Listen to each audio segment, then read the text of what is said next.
Bonjour à tous, je suis Rémi Le Riche et je suis en première année de cycle ingénieur à l'IA Aerospace. Donc j'ai choisi de faire l'option IM2S parce que c'est une option qui correspond à une passion. C'est aussi pour ça que j'ai choisi de m'investir dans l'association ELISA Space en tant que président, parce que j'avais envie de mener à bien les projets de l'association cette année. Donc c'est une association qui a quelques années d'ancienneté et qui comptabilise une cinquantaine de membres à son actif cette année.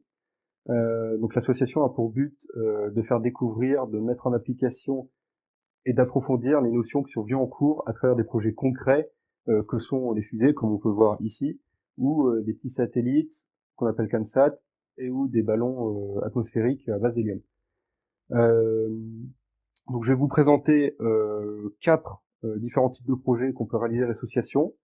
Je vais commencer par la fusée à eau. Donc c'est un projet qu'on réalise en début d'année pour faire découvrir aux élèves ingénieurs, donc en première année principalement, le principe d'action-réaction et les bases un petit peu de la conception d'une fusée.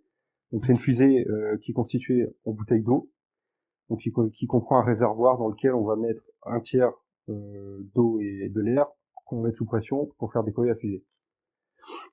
On réalise aussi des fusées de ce type-là, c'est ce qu'on appelle des micro-fusées. Donc ça, on réalise en général 2 campagnes de lancement dans l'année.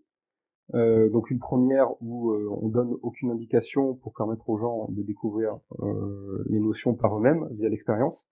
Une seconde où on utilise des logiciels comme OpenRocket ou Staptrage qui sont fournis par Planet Science pour modéliser une fusée et ensuite passer à la conception et la faire voler ensuite.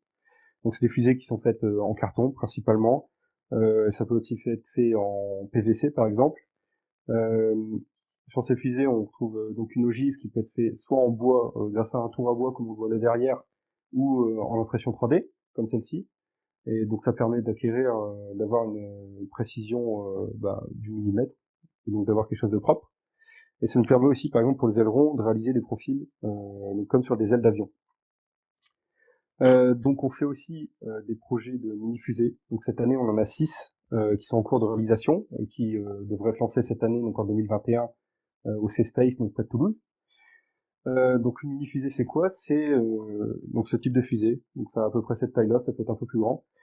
C'est fait cette fois-ci en matériaux plus durs, donc en aluminium, voire en fibre de carbone éventuellement. Et donc la coiffe, elle peut être faite en bois ou éventuellement en impression 3D aussi, comme pour les micro-fusées. Et donc le dernier type de projet, c'est ce qu'on appelle les FUSEX. Donc l'association a un projet FUSEX qui est en cours de réalisation et qui devrait être lancé normalement en 2022. Donc les FUSEX, ça reprend le même principe que les mini-fusées, mais à une échelle plus importante, et avec des conditions et des contraintes beaucoup plus importantes au niveau du cahier des charges. Donc ça peut être fait de la même manière qu'une mini-fusée en aluminium ou en fibre de carbone, et cette fois-ci on n'utilisera pas d'impression 3D pour les pièces qui vont être contraints par l'air, comme l'ogive ou les ailerons, parce que ça risque de casser. Donc je vous invite à nous suivre sur notre site internet où on parle de tous nos projets et de nos projets en cours.